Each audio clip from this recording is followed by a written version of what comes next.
The Coral Sea, breathtakingly beautiful, so alive with fish and corals, and little coral caves that draw the turtles, seabirds and sharks.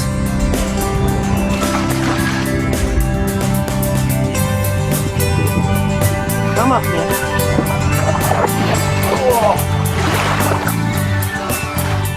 This is the Coral Sea, of emerald isles in a rainbow sea.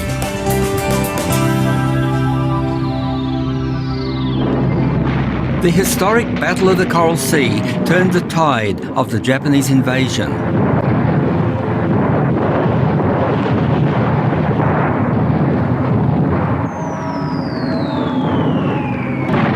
In war, 836 Japanese ships went down. In peace, cyclones continued the toll.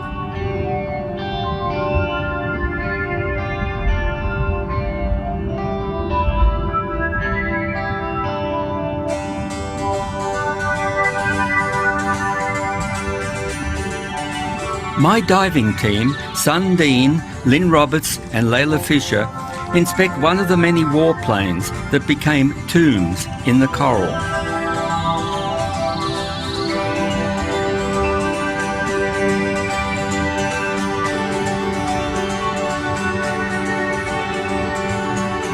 A metre of coral growth covers the wing after 60 years.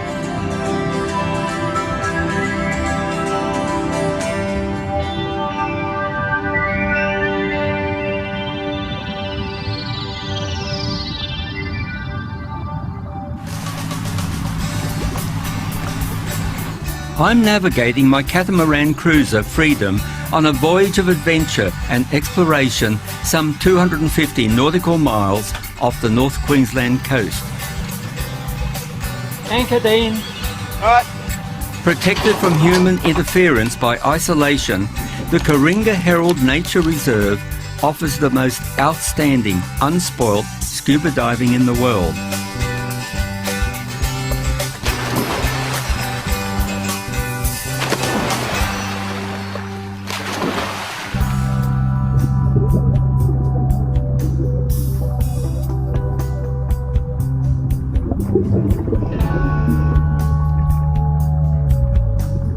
The flora and fauna differs in a number of ways from the Great Barrier Reef.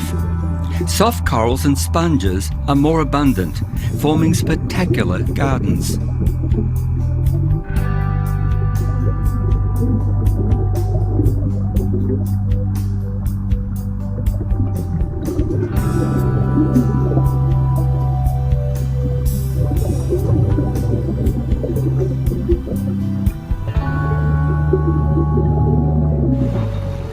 Chilcot Island is one of 6 vegetated sand cays, all important nesting sites for 27 species of birds.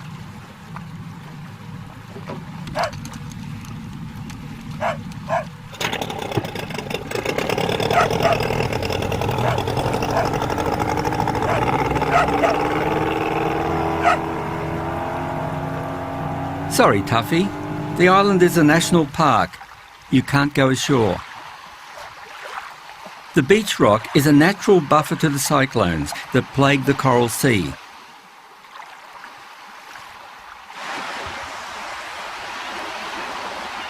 The death of a turtle is shade for other creatures. A recent cyclone has flattened most of the trees.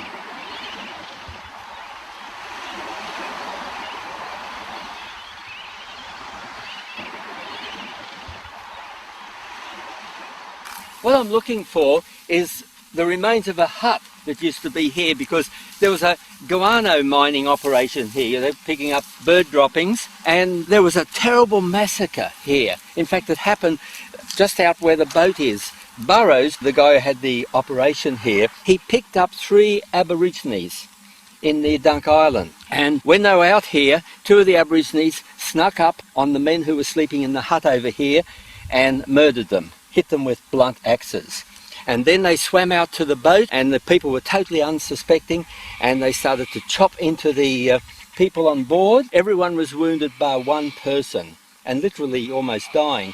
and that person was able to get a revolver and shoot 2 of the natives. The other one jumped overboard, swam in here, and they chased him, and he jumped back out in the ocean and started swimming, and they never saw him again.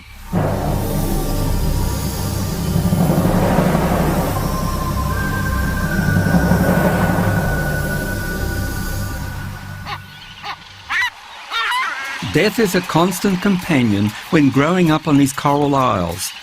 There are boobies, gannets, frigates, shearwaters, terns and noddies in their thousands.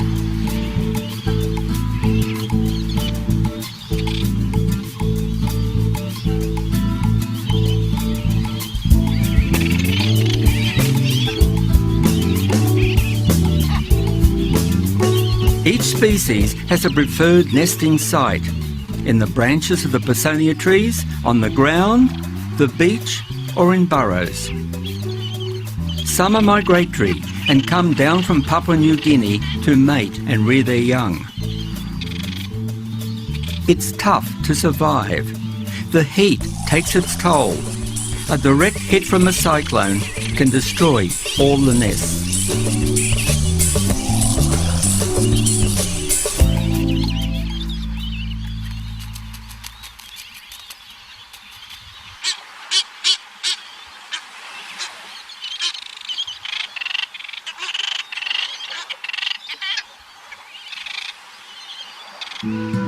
The terns dive for their food. The frigates feed by robbing the terns of their catch. The sea is a great provider. There are a lot of hungry chicks waiting to be fed.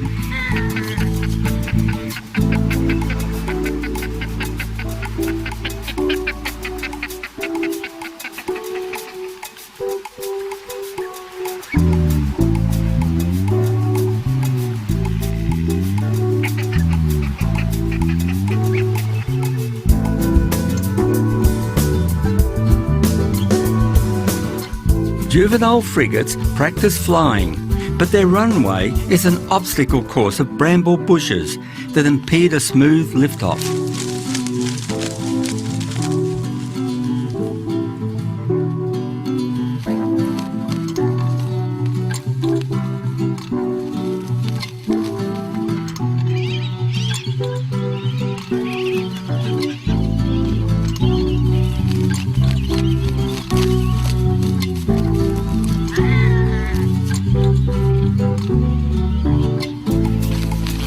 Another problem is that an aborted takeoff can put the bird into a territorial dispute.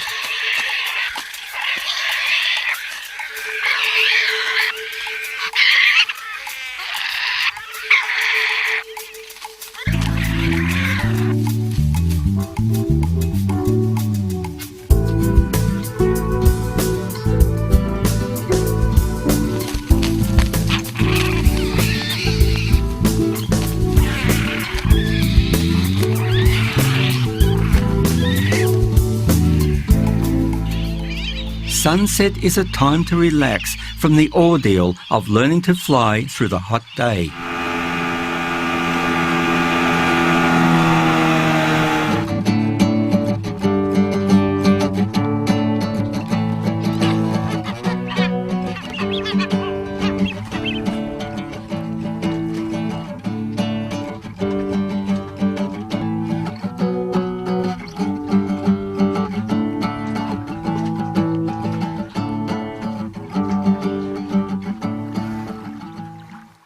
Tracks crisscross the sand from the night stalkers.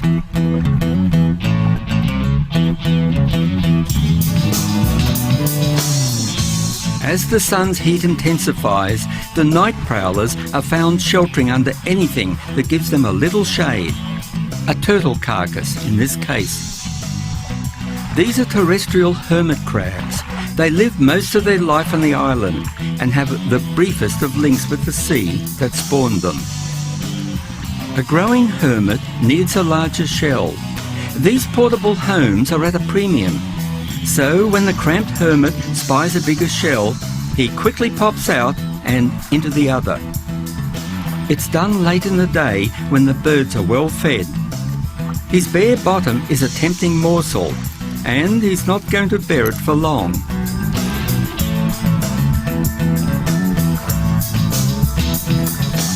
Another spies a luxury home.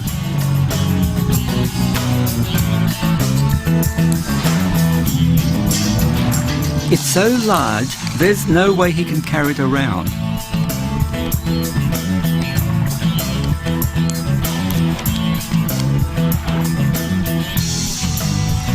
Better to leave this mansion and find a little house.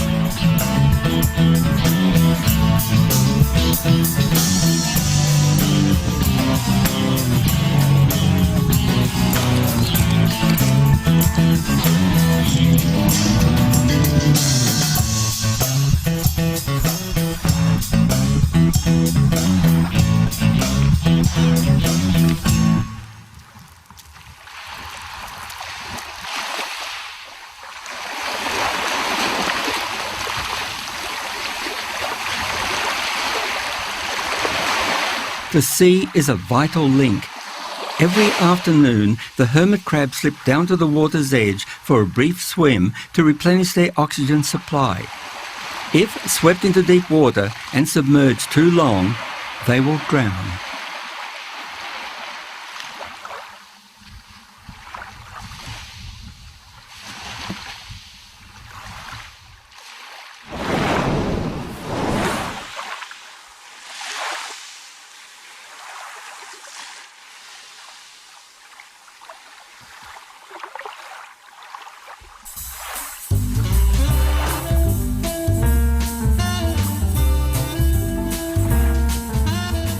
After mating, the female must also seek out the water to release her eggs. The young pass through the larval stage as members of the plankton community before returning to a life on land.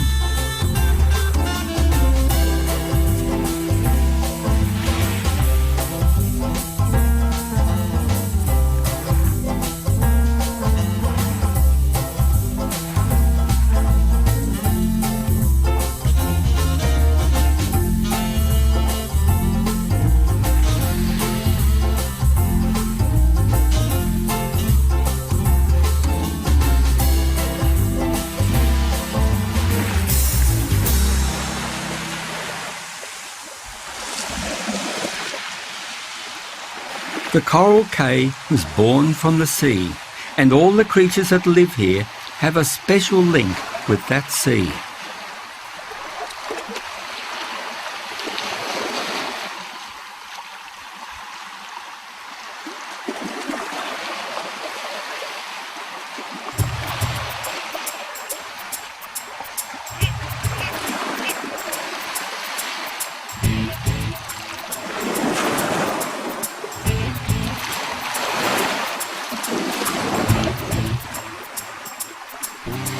Crabs tenaciously cling to the rocks as the waves wash over. If they lose their grip and tumble into the rock pool, a predator awaits.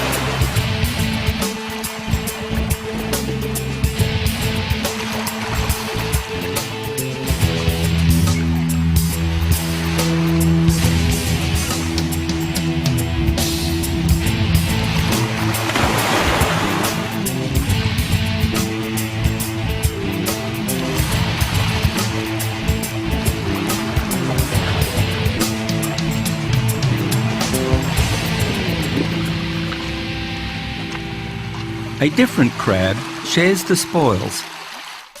The coral sea reefs are a graveyard of old sailing ships. I'm searching for the Coringa packet, which was lost in 1845. The reefs were uncharted then, a terrible obstacle in a ship's passage through the Coral Sea.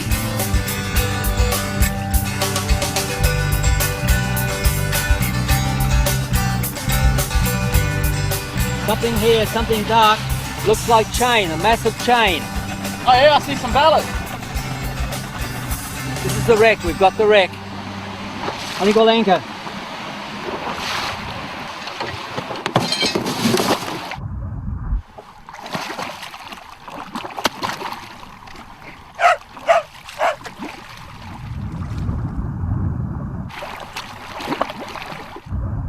There is so little to see of what was once a proud Indian-built ship. Her timbers have long since rotted away, The pounding surf scattered her remains, now swallowed in 158 years of coral growth.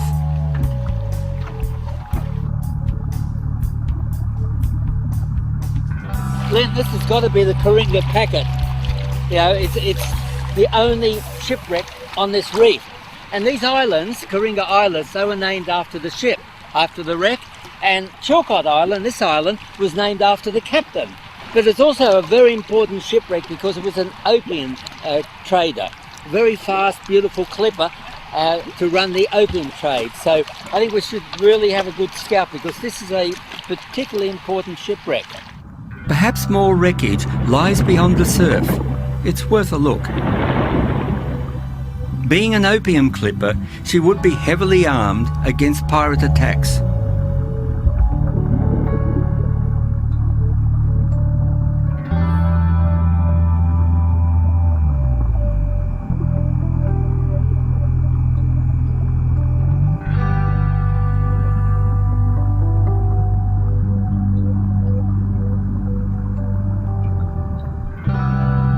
In our search for the ship's anchors, Lynn comes across friendly denizens of the deep.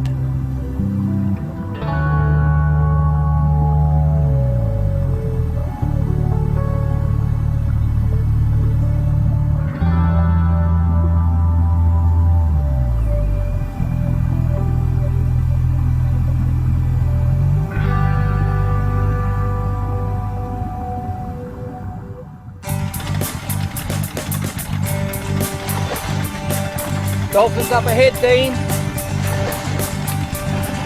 I see them. Okay, cut the motor. Dean. Okay.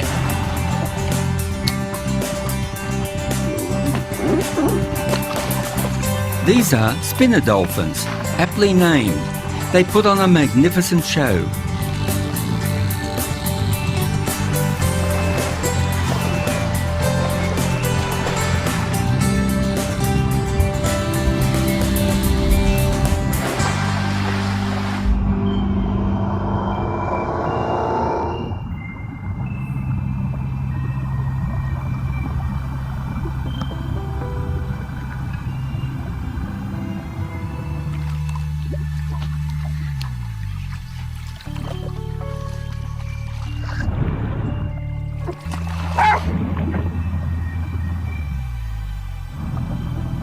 The visibility is spectacular. 50 metres is the norm. Even the crown of thorns starfish has made it out here, but not in plague numbers. Dramatic differences in the colour of some fish species out here suggest that exchange between the Great Barrier Reef is minimal.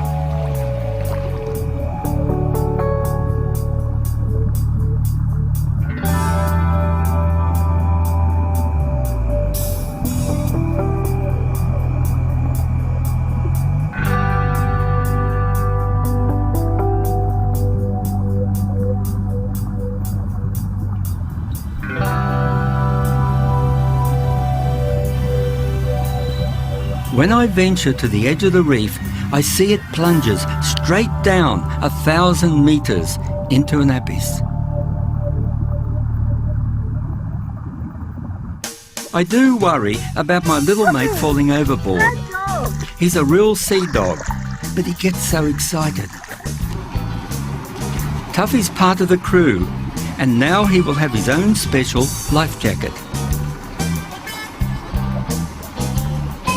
Whoa, let's have a look. Let me see you, Tuffy.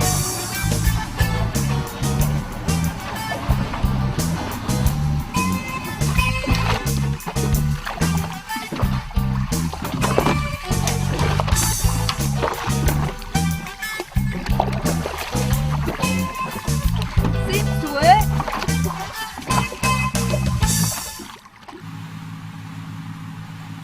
Every day we troll for a meal. It's Layla's turn at the game rod. You got him, Layla? Yeah. What is it? I don't know, we haven't seen any colour yet. Keep going. Pull it all the way up.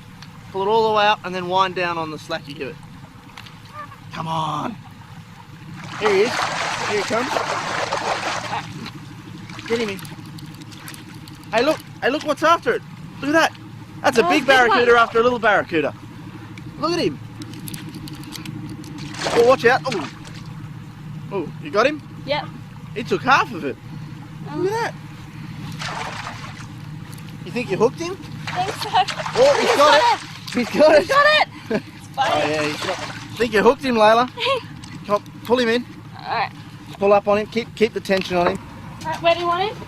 Keep bringing him round. That's it. Got him? Yep. He's huge, Layla. Well, he's no good to eat, so Just gotta. just got to give him a kiss No. and send him on his way. He's got big Yeah. teeth though. Just give him a kiss. Alright. kiss. I'm blowing my kiss.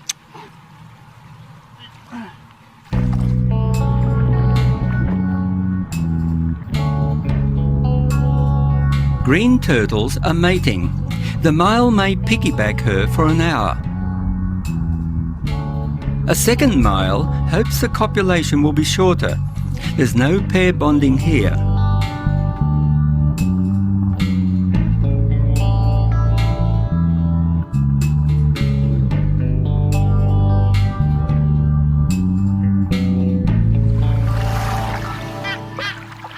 A few weeks after mating, she comes ashore to lay her eggs. She has stored the sperm from several partners so she can choose to lay 3 or 4 clutches at 2 weekly intervals on the same beachhead. She will not eat through this breeding period. She may have travelled 2,000 kilometres to reach this island, homing in by detecting minute changes in the Earth's magnetic field for precise navigation.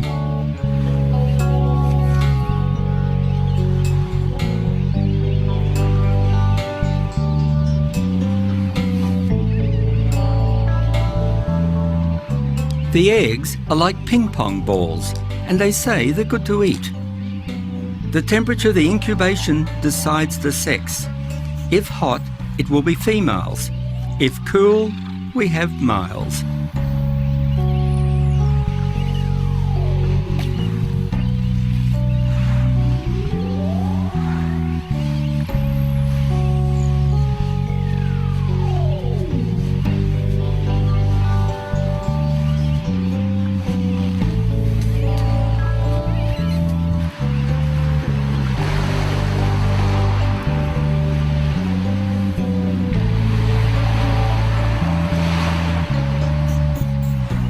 For her, the ordeal is not yet over.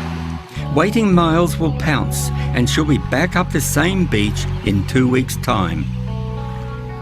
Dehydration kills many females if they do not return to the water by dawn. By the time this nesting season is over, a dozen carcasses will line this beach, giving food and shade to the hermit crabs.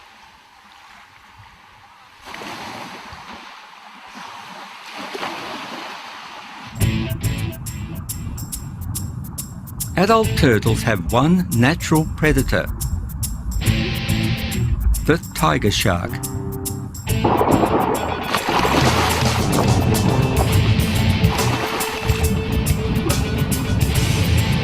There is one thing the coral sea does have, and that's lots of sharks. Dean wants to have a little sport. First, some bait must be caught. He's huge.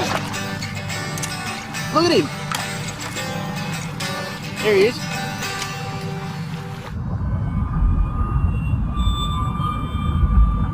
There is no jagged hook, just a rope tied to the fish carcass. The sharks can't resist.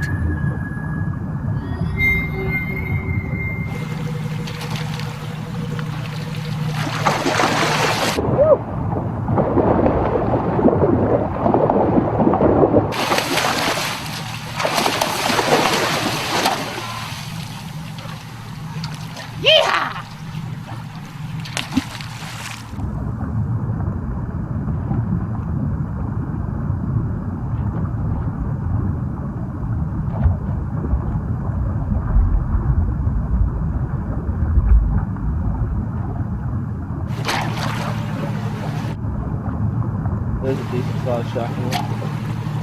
One shark's going for it.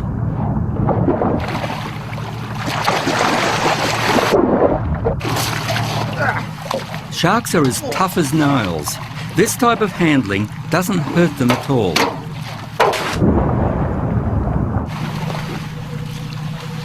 got the remote on it as well.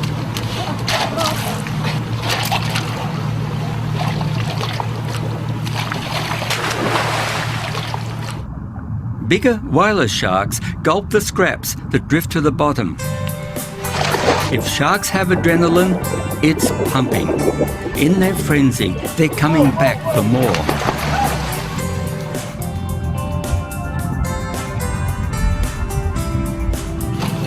I wasn't watching.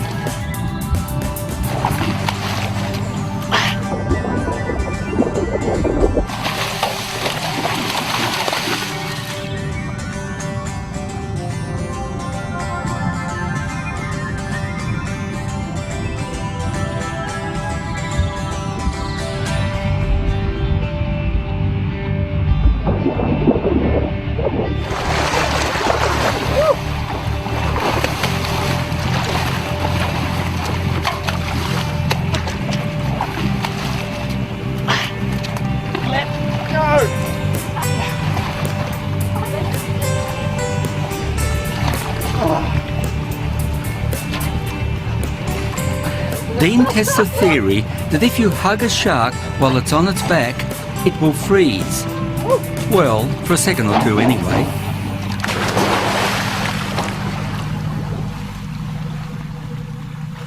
Look at the size of him. Come up here. Come here. Oh.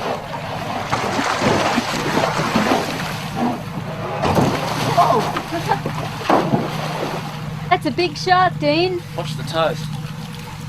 Back in for it. Is that a pregnant one? I think he is. He's a big pregnant whaler. Beautiful. Look at the mouth on it.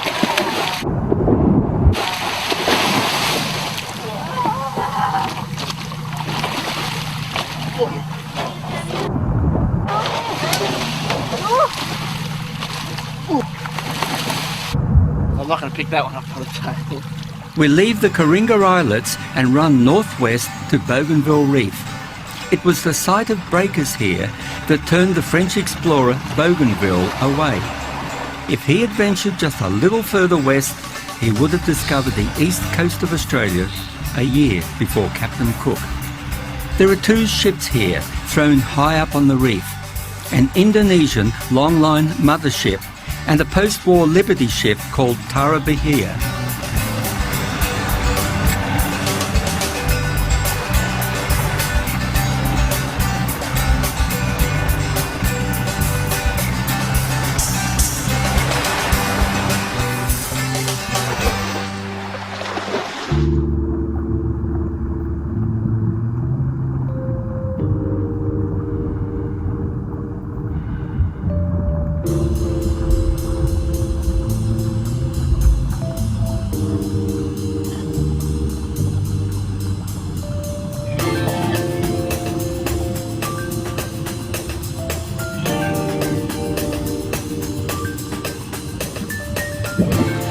While the cyclone put her up here, great swells from subsequent cyclones pounded the ship to pieces.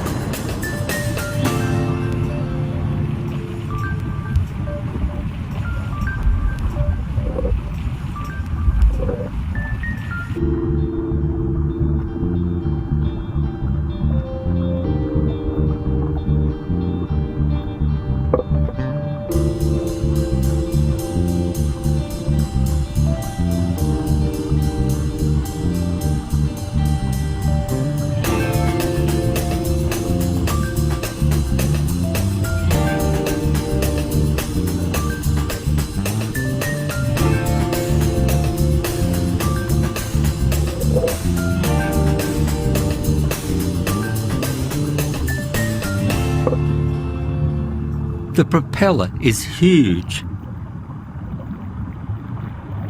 It was torn from the shaft on impact when the ship hit the reef.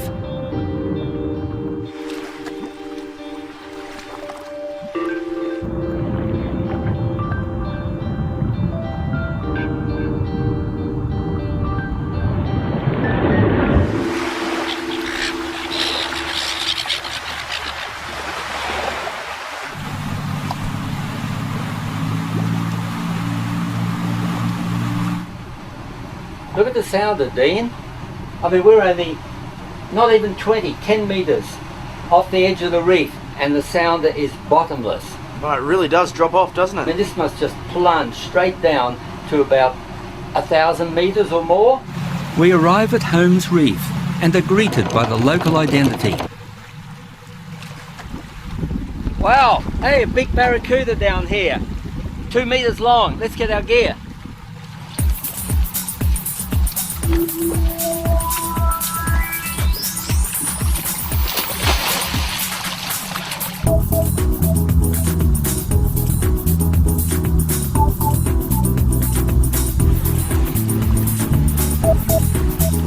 Barracuda can be friendly, but they do have a nasty set of teeth.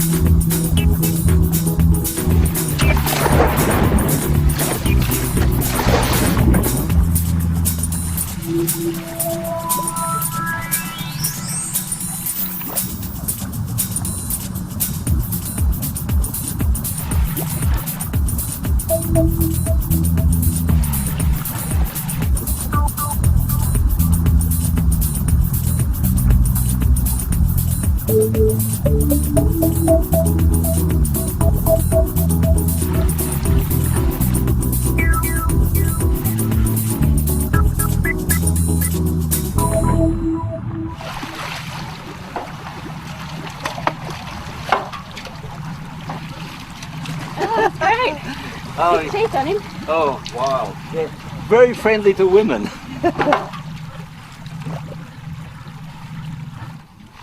International scuba divers rate the Coral Sea as the world's #1 dive site.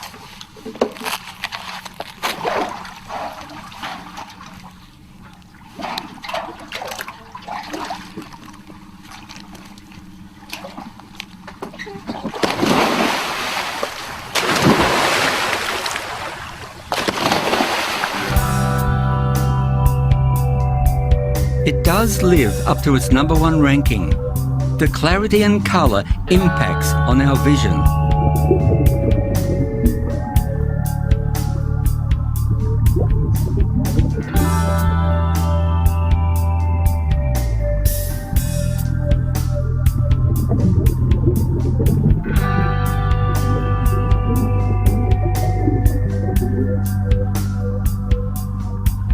It's a rare frogfish, a type of anglerfish that dangles a bait-like appendage in front of its mouth to score a meal.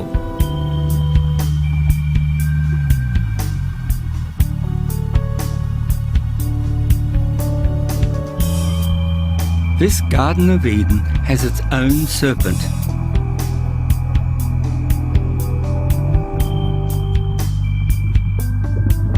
The wonderful thing about potato cod is that wherever you meet them in the wild, they are immediately friendly.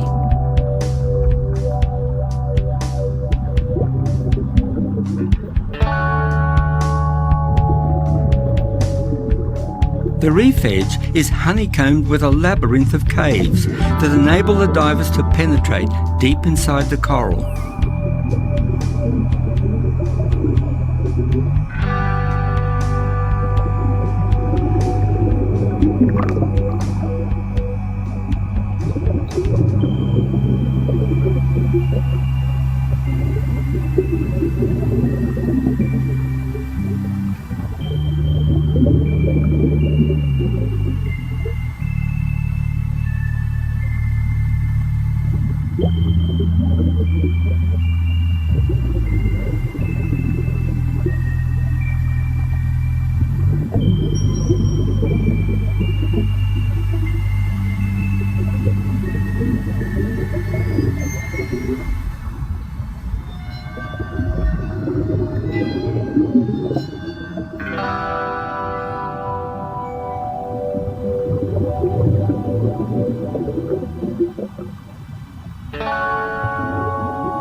As darkness descends on the reef, Even the sharks are spooky.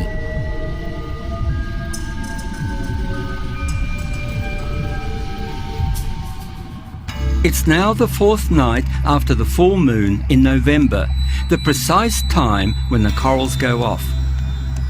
My lamp lights up an underwater Milky Way as millions of eggs are released by the corals below in nature's greatest spawning phenomenon. There is no movement in the tide for hours. Time enough for the eggs at the surface to group and fertilise and create a new progeny that will add growth and colour to the reefs of the Coral Sea.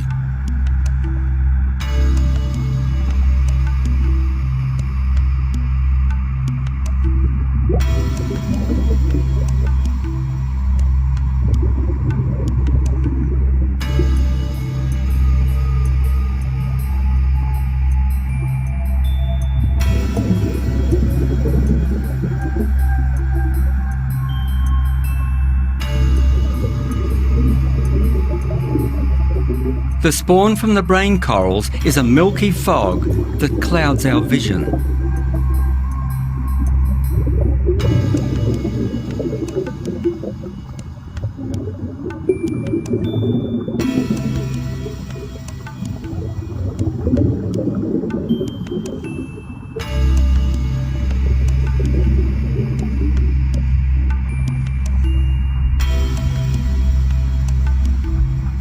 Dawn is as foggy as the water below.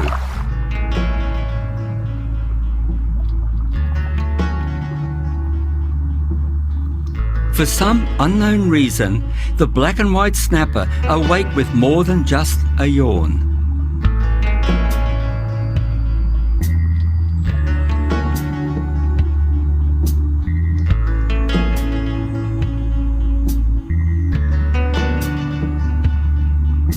It's difficult to see, but this tiny crab is waving two nets attached to its claws to snare the plankton. The morning chore for the mantis shrimp is to stack coral rocks around its burrow. Now it can venture out and forage for food, but not too far from the safety of its home.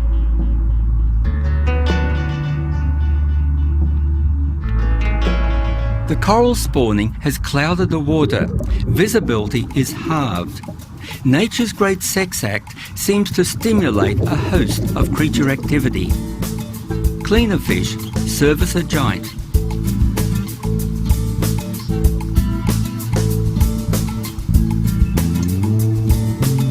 The barracuda allows these cleaners to go where no other fish may pass, alive. The male cleaner is the busiest of all fish, for he also controls a harem of some 10 females.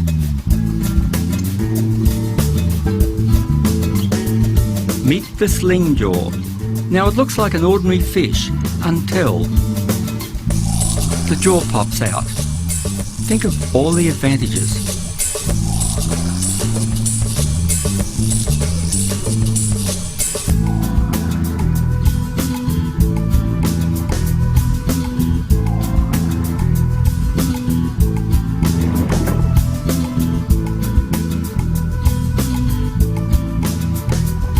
Some creatures can disappear right out of this world.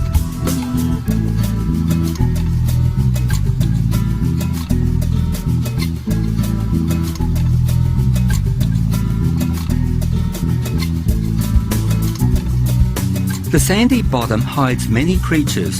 What can't be seen is difficult to eat.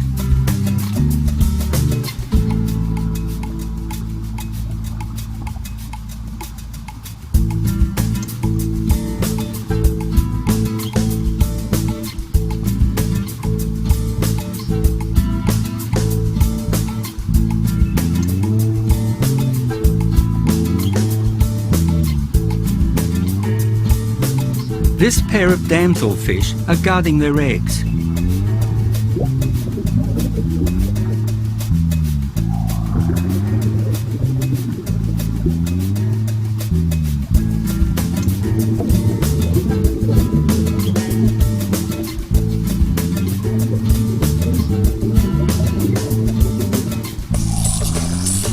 bigger damsel is very aggressive. He's trying to push me out of his territory.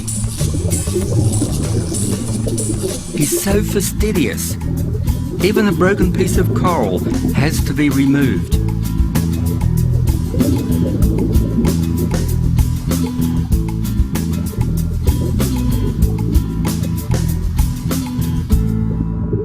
A graceful dancer, the flatworm.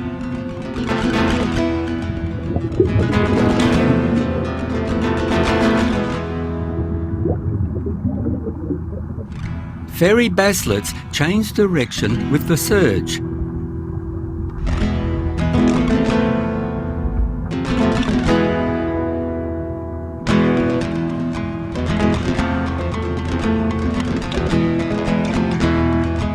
They colour this coral garden and rise in the water column above their home patch to spawn.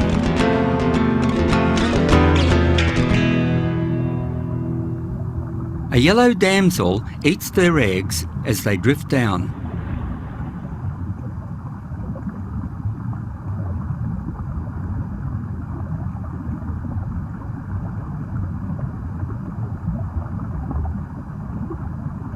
In this coral garden of the Coral Sea, fish swim upside down in caves, where the ceiling becomes the floor.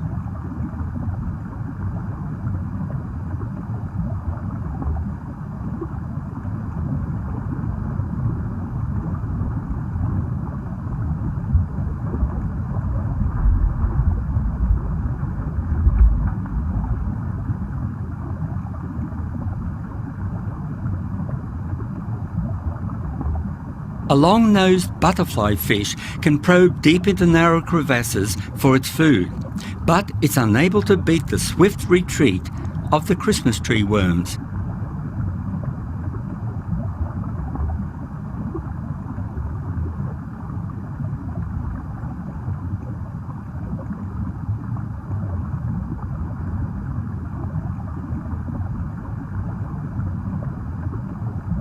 The little clownfish is dwarfed by its neighbour, a giant clam.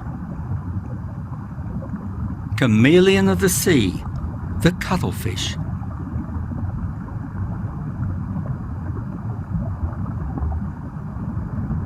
She's depositing her eggs among the protective coral branches.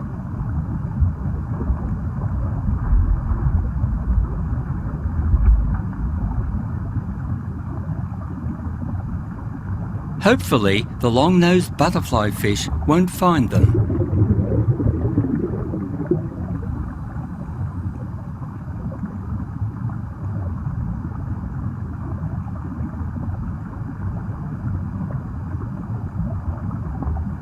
Titan triggerfish locate their food by overturning rocks. Tasty worms hide underneath.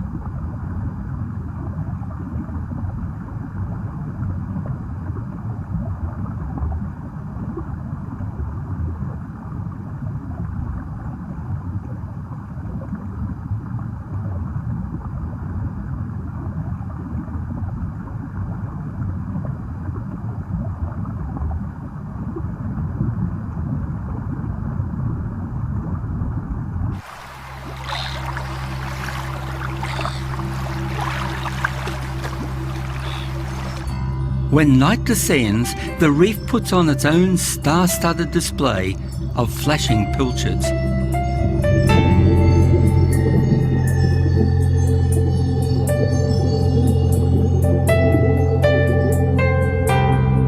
The daytime fish are asleep. Our lamps awaken and disorientate them.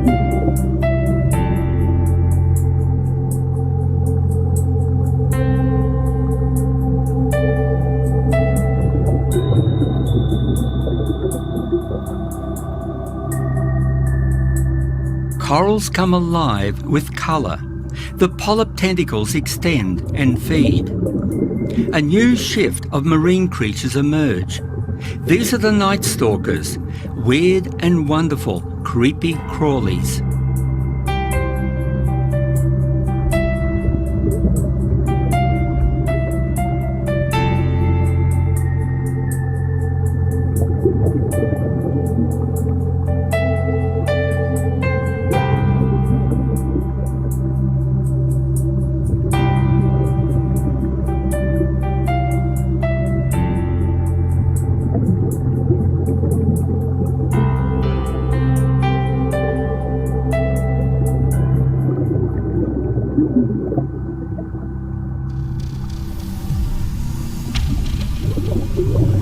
We meet the creature most divers wish to avoid.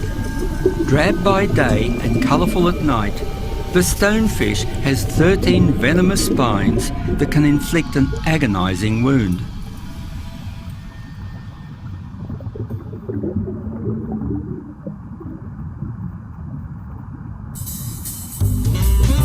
This porcelain crab has a female in his grasp and is not going to let her go.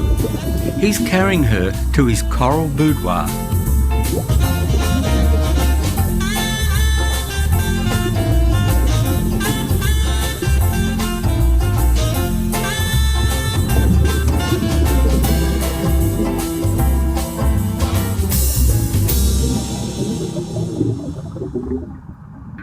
When parrotfish are asleep, they're easily handled. On a night dive, it's best not to worry about what could lie in the darkness behind us. When a shark enters the beam, it's unnerving to think, now just how long has he been following us?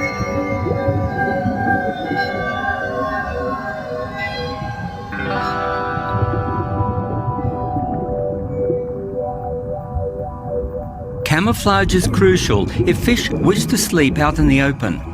Can you spot this group of rabbitfish?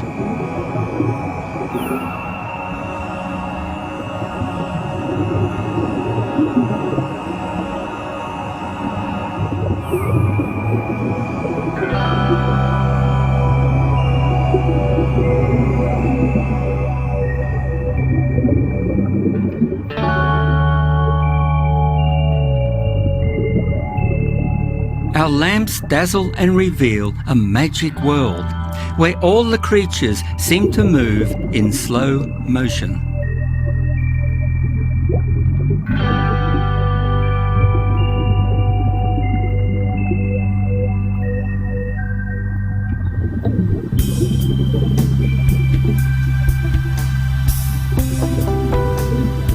Turtles do sleep, but only for as long as they can hold their breath.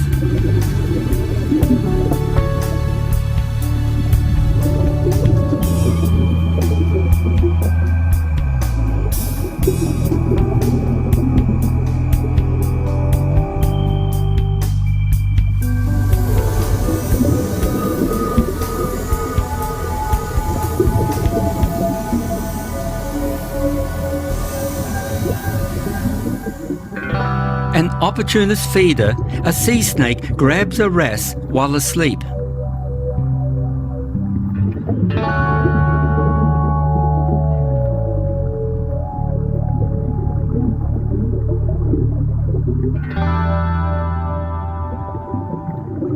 After weeks of diving in the coral sea, Dean and I and the reef sharks have become quite complacent of each other.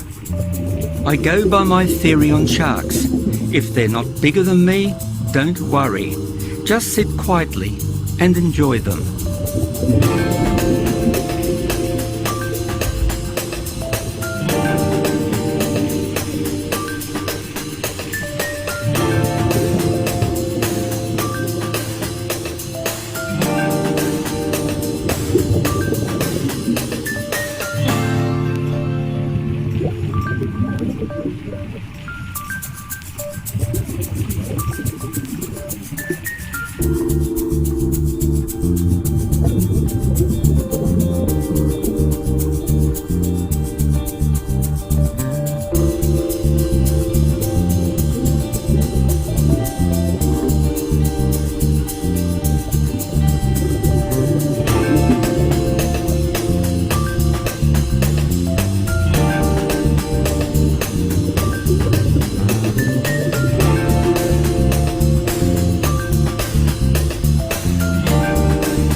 Dean can't resist counting them.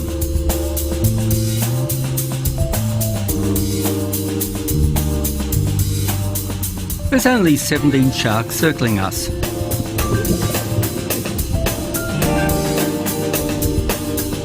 Talk about complacency. 17 sharks circle us and Dean blows bubble rings. A dive out here is not a worry.